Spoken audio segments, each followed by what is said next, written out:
ఒకటే తెల్లవారుజామున మోకరించి నేను ఏమడుగుతాను తెలుసా దేవుణ్ణి? ప్రతిరోజు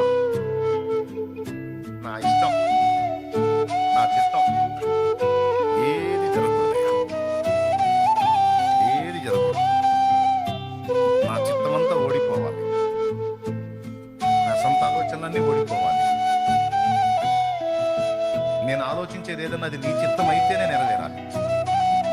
నీ చిత్తానికి విరుద్ధమైన నా చిత్తం ఏదైనా సరే అది ఓడిపోవాలి, ఓడిపోవాలి, ఓడిపోవాలి, ఓడిపోవాలి, రోజు ఓడిపోవాలి. ప్రతి గంట, ప్రతి నిమిషం, ప్రతి సెకండ్ అది ఓడిపోవాలి.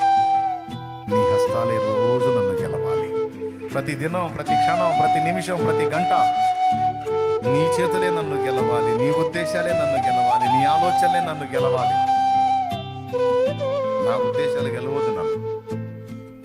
ఎందుకంటే నా ఉద్దేశాల ఆలోచన ఎంత దరిద్రమైనయో నాకు అర్థమయ్యి ఈ ప్రార్థన చేస్తున్నాను. మరి మీ ఉద్దేశం